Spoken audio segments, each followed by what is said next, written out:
Bhaktivedanta Swami Maharaj Srila Prabhupada ki jai. Jai Vishnupad Paramhamsa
We managed.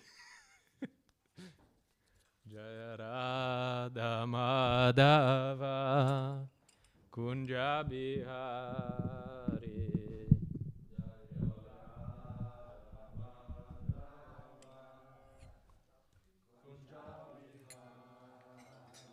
Jaya Radha Madhava Kunja Bihari.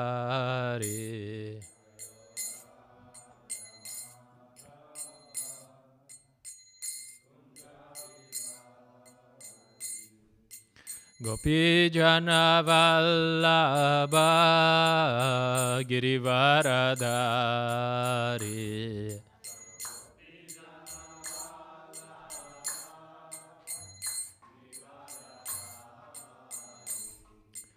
Gopi Jana Vallabha Girivaradhari.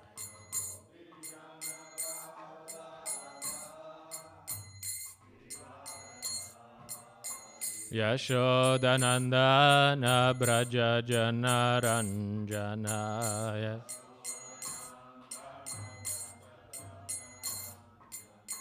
Yashodanandana Braja Janaranjanaya.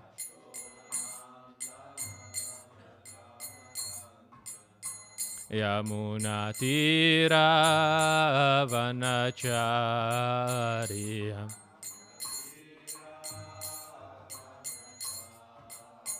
Yamunatira Vanacharya.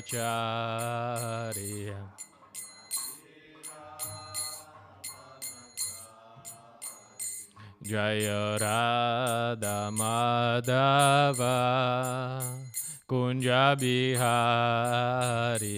Jaya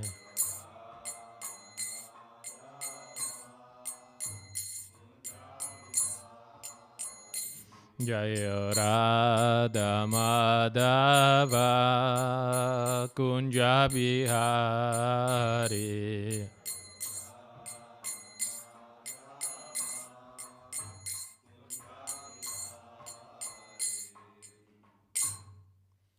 Jayam Vishnupad Paramahamsa Parivrajacharya Ashtatara Shishimat His Divine Grace Shla A.C. Bhaktivedanta Swami Maharaj Prabhupada ki Jai. Grantaraj Srimad Bhagavatam ki Jai. All glories to the assembled devotees. All glories to Guru and Shri Gauranga. All glories to Srila Prabhupada. Om Namo Bhagavate Vasudevaya. Om Namo Bhagavate Vasudevaya. Om Namo Bhagavate Vasudevaya. Hare Krishna, we're reading from first canto, chapter 12, birth of Emperor Parikshit, text number 6. Kim te kama surasparha Mukunda Manaso Dvijaha Adi Jahrur Mudam Ragya Shuditasya Yatetare Kim te kama surasparha Mukunda Manaso Dvijaha Adi Jahrur Mudam Ragya Shuditasya Yatetare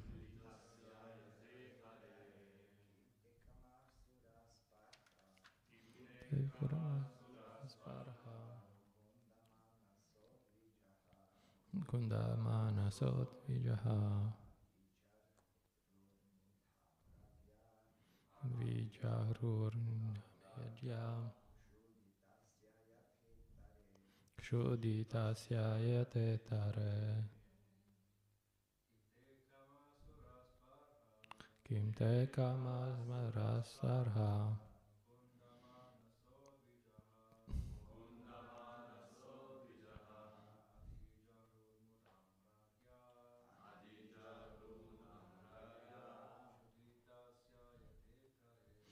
Shuditasya Yatetare. Okay, Matajis.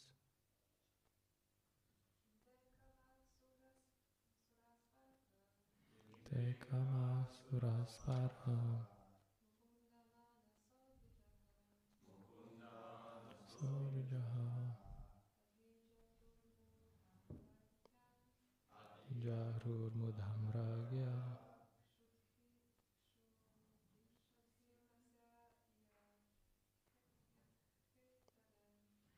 Nistasya Yatetare.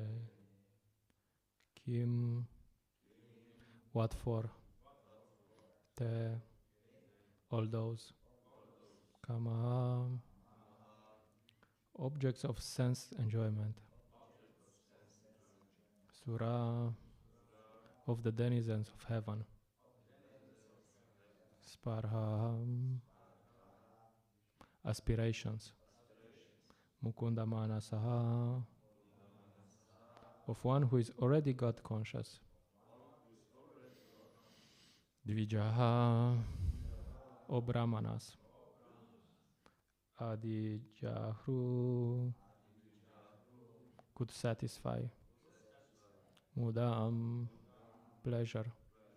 Ragya, of the king.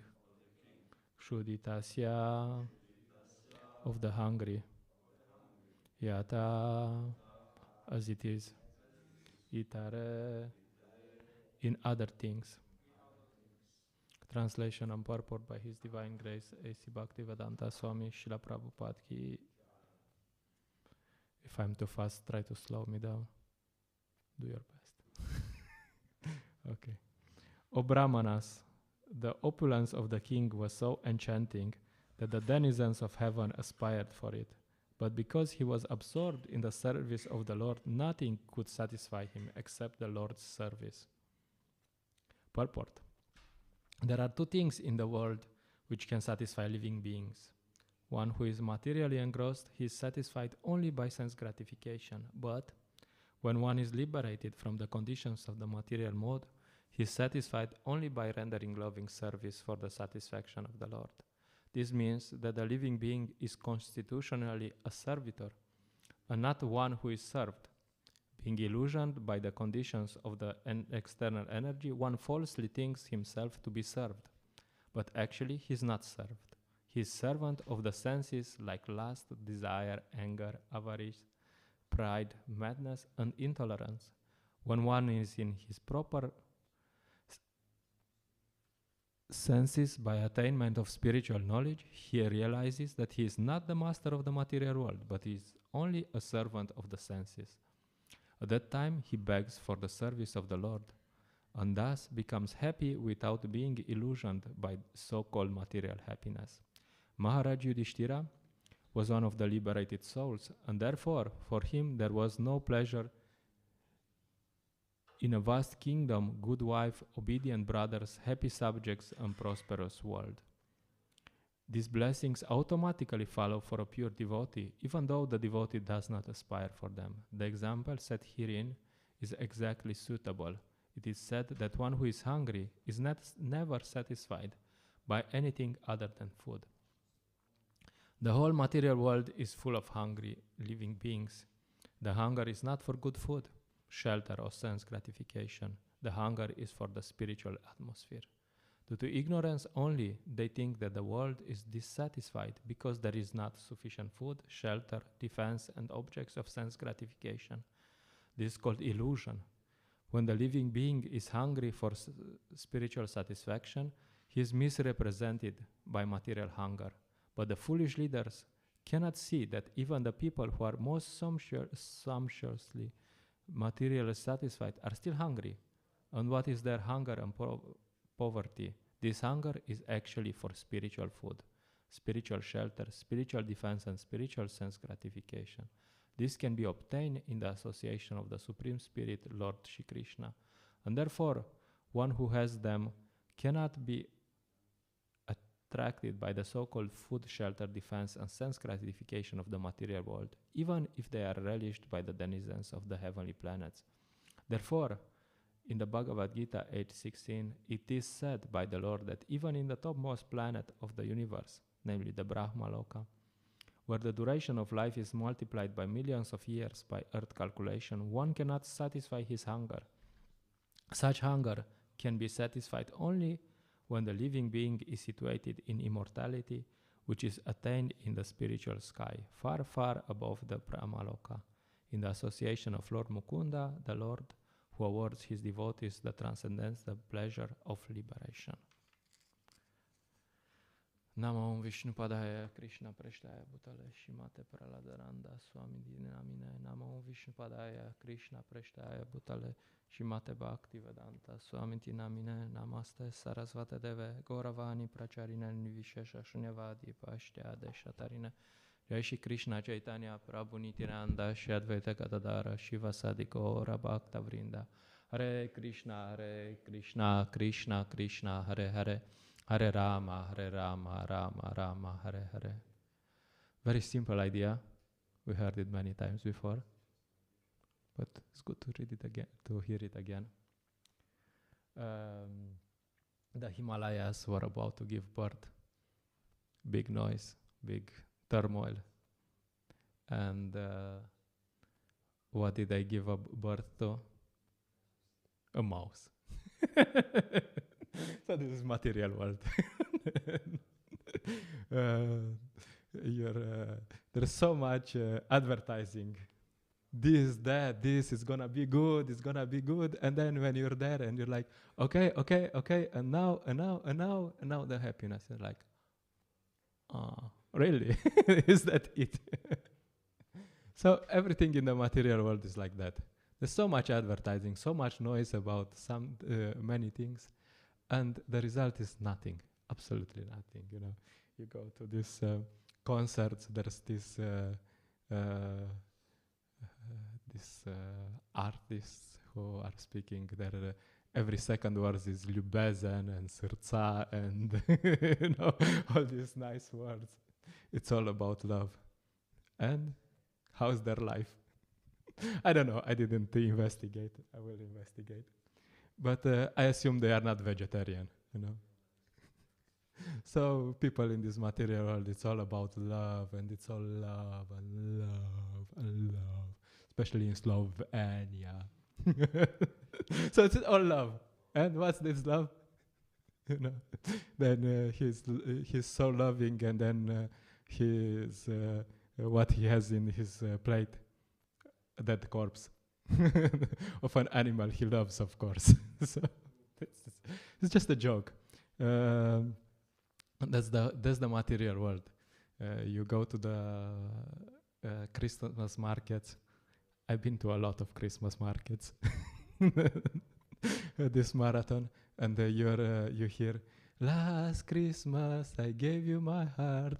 That's all. That's the tune of the so much expectations. We're falling in love, and there is gonna be love, and what happens? But the very next day you gave it away. Finish. That's love.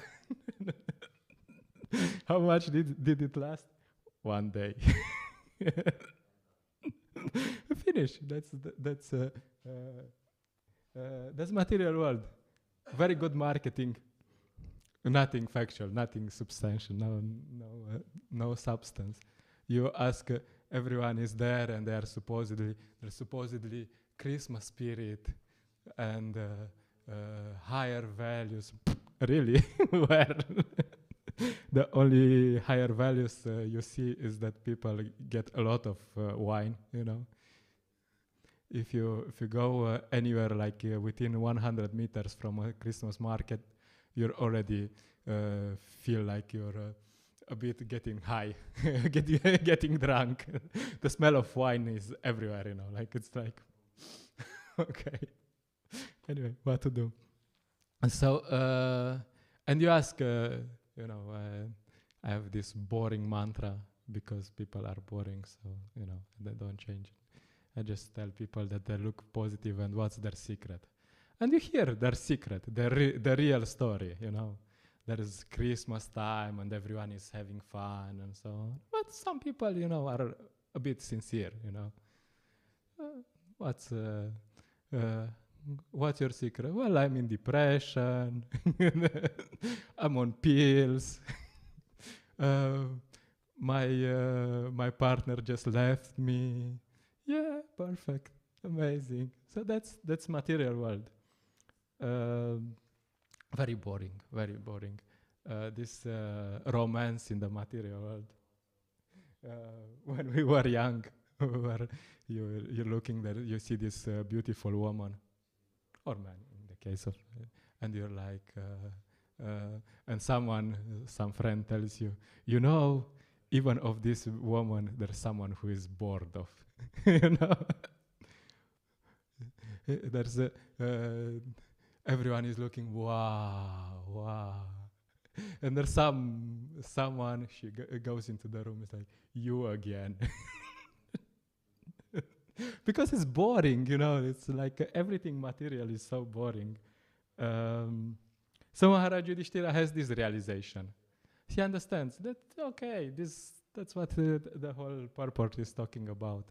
This material world, there's no happiness. Everyone is hungry. Srila Prabhupada says, everyone is hungry for something spiritual. Nobody is happy. And of course, Maharaj Yudhishthira, he is given as example, but he has no common family. All his family are practically pure devotees, Arjuna, Kunti, come on. I mean, Parikshit, these are pure devotees. But he has just given like an example that nothing other than Krishna will satisfy him. Nothing other than Krishna consciousness will satisfy him. And he has a few things. Arjuna is talking about the same thing in Bhagavad Gita. He's first talking in first chapter. He says, O maintainer of all living entities, I'm not prepared to fight with them even in exchange of the 3 worlds, let alone the earth. What pleasure will we derive from killing the sons of Dhritarashtra? Arjuna is also thinking, of course, Arjuna is not in Maya like we are, but he's speaking for us, So he's thinking, how will I enjoy? I want to enjoy. And if we kill the sons of Dhritarashtra, I will not enjoy. So from my perspective, I will enjoy my way. And then in beginning of second chapter, he realizes his position. I can find no means to drive away this grief which is drying up my senses. I will not be able to dispel it even if I win a prosperous, unrivaled kingdom on earth with sovereignty like the demigods in heaven. So Arjuna says, hey, I can do many things, but I will not be happy. So I'm reading now Bhagavad Gita again and again. And I realize that it has the answers to all the problems we have in our lives. Not only to the problems karmis have, but to problems devotees have in their lives. And it's not the inner 6th chapter, the 9th chapter. It's first chapters. Because we are all in Arjuna's situation to some degree. Is anyone here thinking that he could enjoy material world sometimes? Yes, no. Maybe sometimes. Little. Bhaktidayan is humble. Little. So then it's for us, no? This is we are Arjuna. Who is there? Okay, Arjuna is in Mayas, and we are not because we are devotees. No, we are thinking maybe we can enjoy something, but it's all a mental concoction. It's all enjoyment in the material world is all a concoction. And this is the start of Bhagavad Gita. The start of Bhagavad Gita is that we have no idea what's going on. We have no idea how to be happy. And in this state, we approach Krishna consciousness. If you approach Krishna consciousness because, I'm doing good, you ask people and they are, I'm good.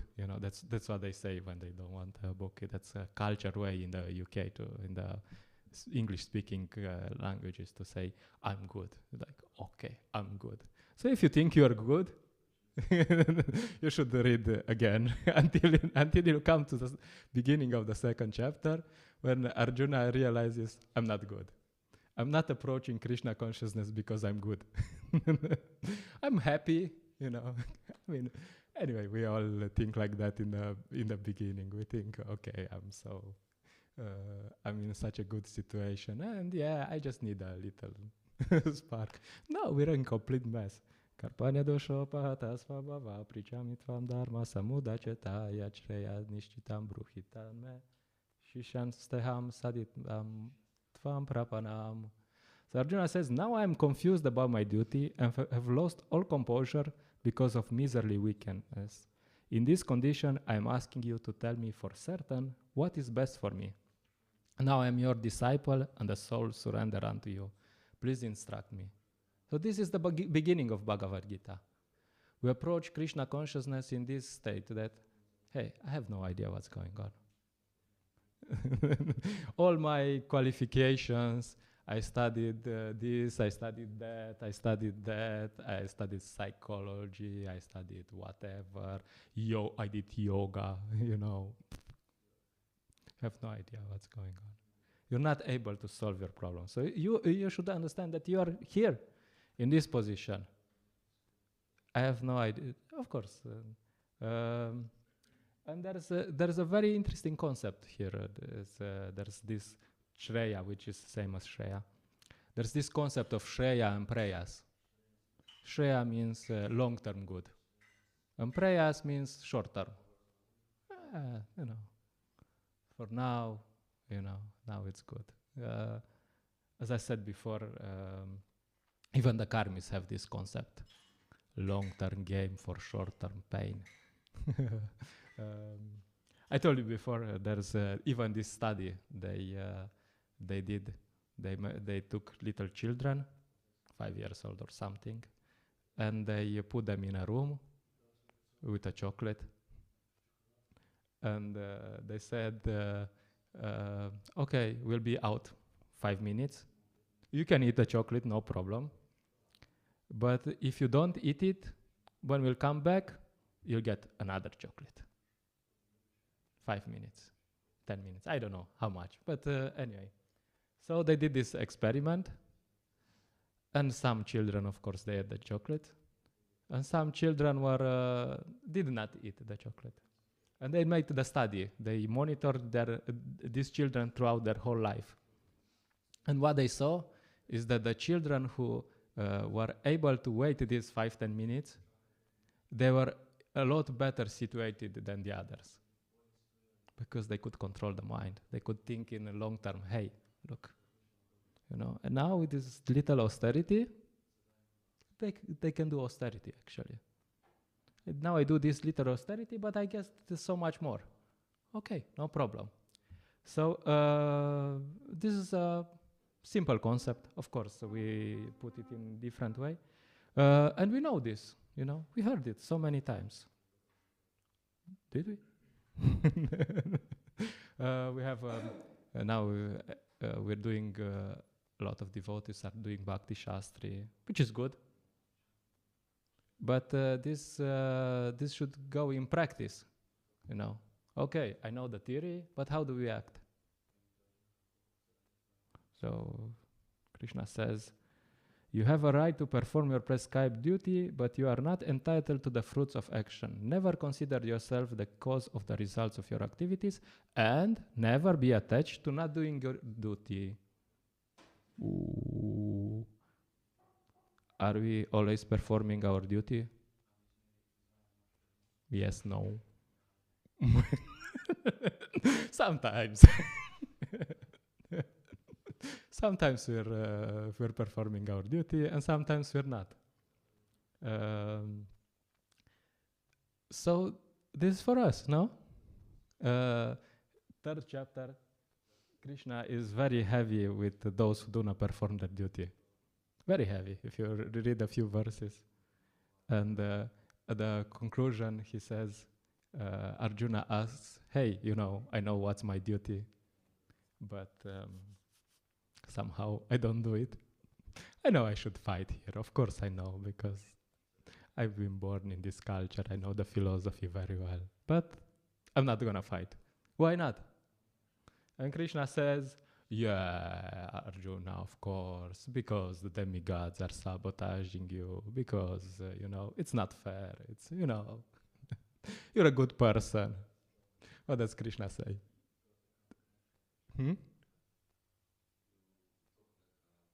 Oh, that's before. That's before also, yeah, it's true. That's second chapter. Arjuna is talking this nice philosophy. And Krishna says, yeah, you're talking nice philosophy, but you're acting like you're not acting like it. So this is end of third chapter. Arjuna is asking, hey, I know what I should do. I don't do it. And what Krishna says, Shri Bhagavan Vacha, Kama Esha, Krodha Esha, Rajoguna Samudbhava, Mahashano Mahapatma Vidyanam Ihavairinam. The Supreme Personality of God has said, it is lust only, Arjuna, which is born of contact with the material mode of passion and later transformed into wrath, and which is the all-devouring sinful enemy of the world. So he says, no, you're just lusty.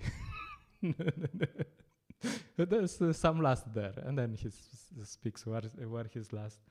So the point is, sometimes devotees are thinking of Krishna. They're like on a Raganugla platform, just thinking of Krishna, Yeah, Prabhu, I'm, more or less I think they're just dreaming. Because actually, as Mataji Prema Manjari explains, that usually the turning from the service to Krishna to Krishna himself is usually means asakti. And asakti is usually after nishta. So the point is that if you're not on nishta, just thinking of Krishna is like, and sometimes you have devotees, they think of Krishna, and I'm thinking of Krishna and dreaming that I'm in Vrindavan with Krishna and cowherd boys, which is nice sentiment, But if you cannot wake up for Mangala, you cannot chant your rounds, you cannot do your service, that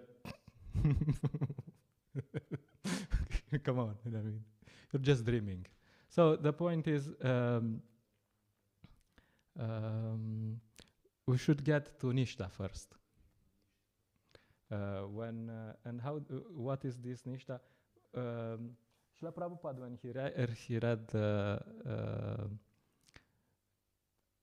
the commentary of Vishwanath Chakravarti Thakur on the 41st verse from Bhagavad Gita, 2nd chapter. Here is, okay. He had this realization. I read the verse. Vyahasayatmika buddhira keha kurunandana bahushaka hyanantascha bodhayo vyavasainam. Those who are on this path are resolute in purpose, and their aim is one. This is Nishta. O beloved child of the Kurus, the intelligence of those who are irresolute is many-branched. And someone who is not on that level has many directions in life. I want to do this, and I want to do this, and I want to do this, and something for Krishna, and something for others. Nice mix, And Srila Prabhupada had this realization that to be one-pointed means to identify with the mission of the spiritual master, which means preaching.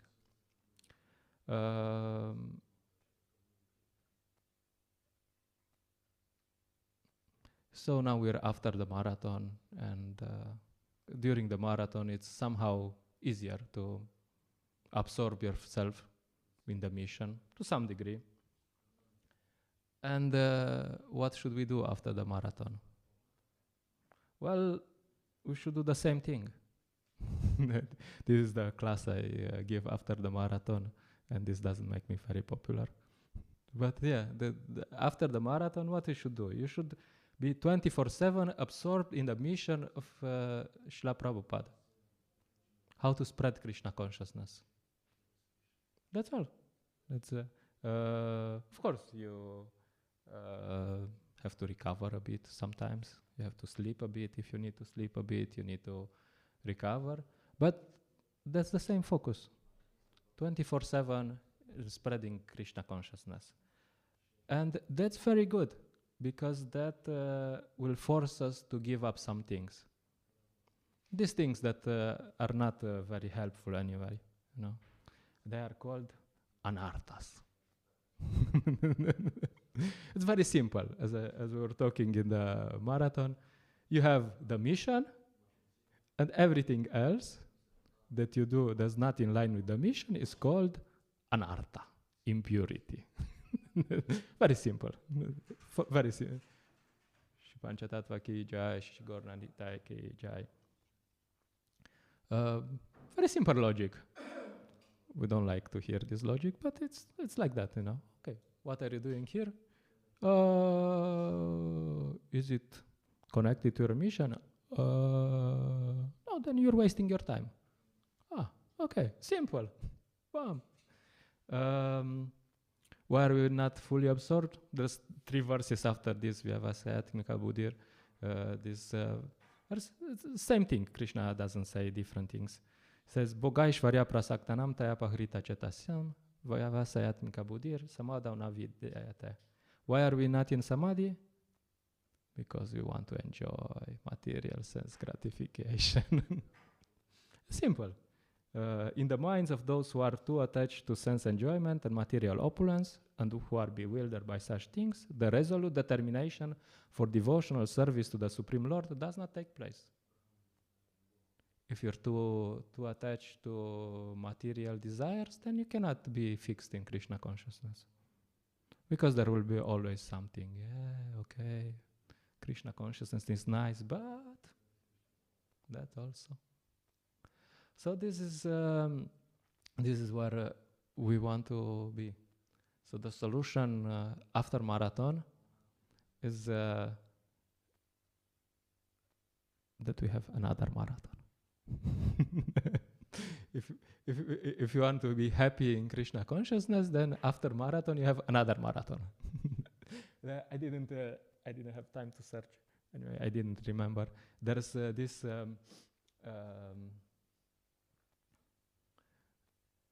I think it's connected with King Prachinabarhi. And King Prachinabarhi was doing one yagya. When he would finish, he would start another yagya in another place. Of course, he was doing these karma kanda yagyas. And Srila Prabhupada says in the purport that we should do the same. As soon as we finish one yagya, we have to start another yagya. So that's our focus. And so this is the solution. From external point of view, not very attractive. Oh, again, preaching is not good for our sense gratification. I heard at some point that in Ayurveda, there's a few professions which are seen as very bad for your health. And one of them is a traveling preacher. You can see sometimes His Holiness Praladananda Maharaj, he travels and he was in Italy. And he's on a very strict Ayurvedic diet, and he went for these GBC meetings. And there were like 30 senior devotees, everyone has a diet. So in Italy, he was talking with Radha Prabhu, and I was catching. And in Italy, they have pasta. And pasta has to have tomato. And for some reason, they had a lot of eggplant. And all these are very bad for according to Ayurveda. So that was his diet in Italy, you know. And then you have to go, you sleep at someone's place, and it's, you know, sometimes strange, sometimes not strange. And then you have to travel a lot, you know. I remember sometimes Maharaj, when he's traveling, he has this flight which is 6 or 6:30 from Zagreb. So sometimes I'm driving him, so I have to wake up 2:30, which for Maharaj is okay, you know. It's more he's more or less used to wake up 2:30, but I'm like, for me 2:30 is like I don't know. And yeah, but for him, yeah, what to do? This is part of the austerity, you know, as a preacher. So the point is that from external perspective, preaching is not very good. It's not very pleasant. It's not very healthy. But from Krishna's perspective, this makes Krishna happy. Because Arjuna also, he's beginning of Bhagavad Gita, he's thinking, from my perspective, I will be happy if, you know, we don't fight here at Kurukshetra. I would be very happy. Life's good. Let's make peace with these guys. I will go to the forest, you know, meditate. Joy, life is good. That's from my perspective. I will be very happy. And Krishna says, no. From my perspective, Krishna says, you will be very happy if you kill a few people here. You fight. But this is very uncomfortable, Krishna, you know. This is Bhishma, you know. Bhishma. You know who's Bhishma? Yeah, I know. From my perspective, you will be happy if you fight this battle of Kurukshetra. So this is Krishna's perspective. So you have to think from Krishna's perspective. How we will be happy? From my perspective, I will be happy if I eat and sleep. Yeah. But from Krishna's perspective, I have to go out in the cold. It's cold. I mean, it wasn't very cold, but these days it's cold, you know, it's really cold. And after a few days, it gets to you. And speak with people and smell this wine and hear this stupid music, very stupid, you know. And sometimes when you go to concerts, you know how loud the music is when they have these concerts. You know, it's like just moving your ears, like boom, you're exploding. They come for this concert and they have to rehearse the drums, this rock music, and they have the drums, boom, boom, and it's like all in your ears, and like, oh my God. And of course, they have to rehearse before the concert. Anyway, so from my perspective, this is not fun. But from Krishna's perspective, it's fun, Okay, so what to do? What can you do? So the point is we have to change our perspective and to see, okay, if it's fun from Krishna's perspective, then okay, we'll do it, no? We recite every morning, Ashli Shava Padam Ratam Pinashtu Mama Darshana Marma Hatam Rotuva Yatatava Vidadatu Lampato Mat Prananatastu Saevana Paraha. Yeah, this last verse, very nice verse, no? I know no one but Krishna as my Lord, and she shall remain so even if he handles me roughly by his embrace, or makes me broken-hearted by not being present before me, or sends me preaching. He's completely free to do anything and everything, for he's always my worshipful Lord, unconditionally. Whoa. Oh, really? Sometimes we recite some things, every morning, and we're like, yeah, sounds good. Then really? So yeah, that's what it actually said. And if you read the text in Chaitanya Charitamrita, is even tougher. So this is our reference. This is what we are aiming for. We want to be serving Krishna no matter what. It's called heat or cold, nice people, bad people, good finances, not so good finances, good business, not so good business. I was talking with one aspiring devotee at some point, and he was telling me he's a bodybuilder. So he says, big muscles. And his main problem was nutrition, that he will not get his protein if he's becoming vegetarian. And I was like, yeah, I'm sorry, Krishna is not good for business. So if Krishna is not good for your business, are you still going to follow Krishna? Of course, I gave him a very nice example. I asked him if I told him that his neighbor looks like he has some good proteins. So can he eat him because it's good for business? Anyway, he didn't like my question.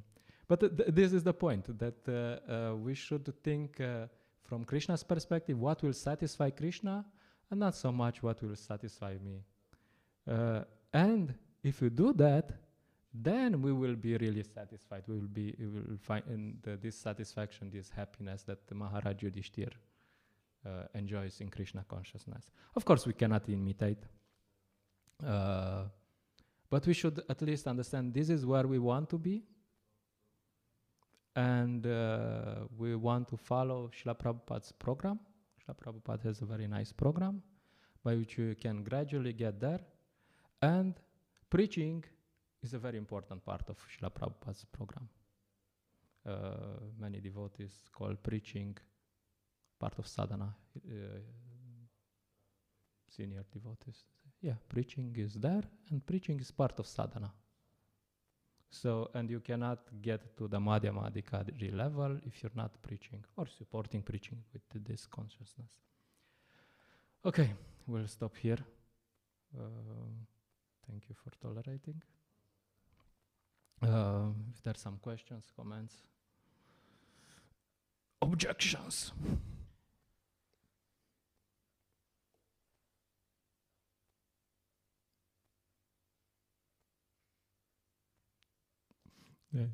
Grantaraj Srimad Bhagavatam ki jai, Srila Prabhupada Marathon ki jai, never ending Krishna consciousness marathon ki.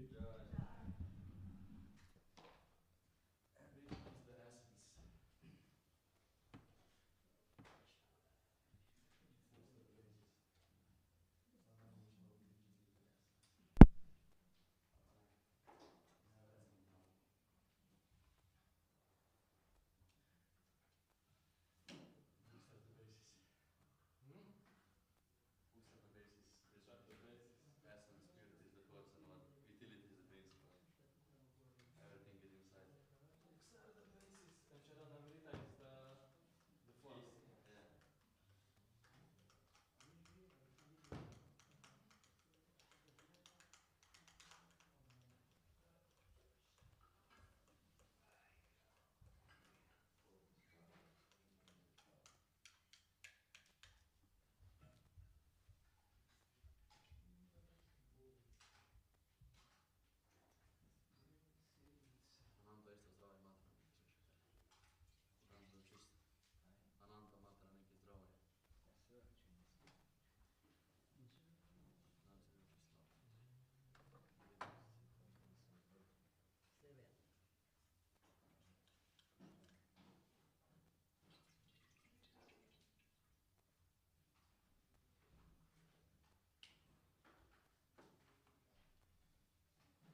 Cheto Darpana Marjanam Bhava Mahadava Nirvaranam Chandrika Vitaranam Vidyavadho Jivanam Anandam Buddhivardhanam Pratibhadam Purnam Ritas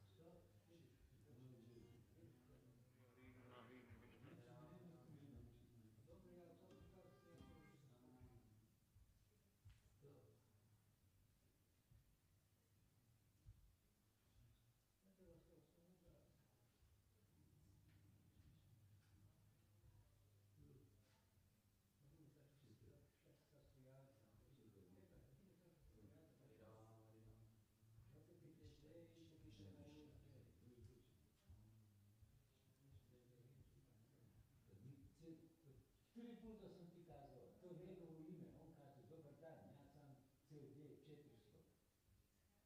Krišna, šta te tebi? Tri puta sem ti kazal. Ne, SD piše sad. Da sam ja počeo. Ne, ja sam počeo.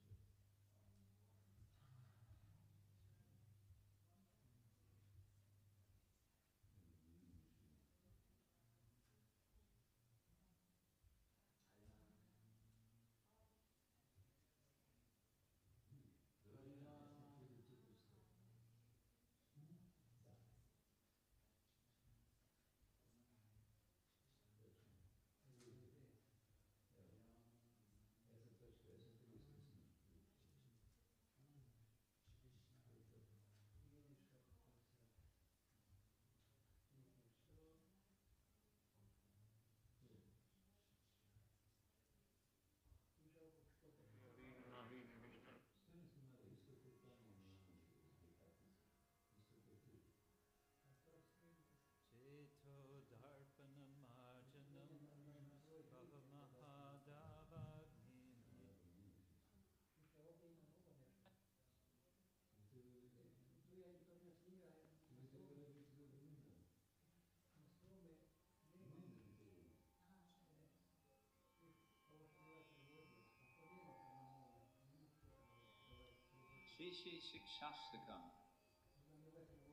Gospod Chaitanya Mahaprabhu je svojim učencem naročil, naj pišejo knjige o znanosti o Krišni.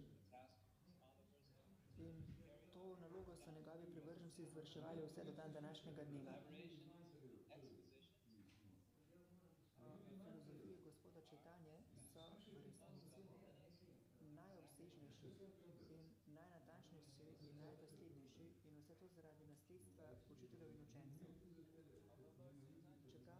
Čeprav je bil gospod Chaitanya poznan kot učenjak, je za sabo pustil samo 8 verzov Šikšaštaka. In teh 8 verzov jasno razodevajo njegovo poslanstvo. In te molitve so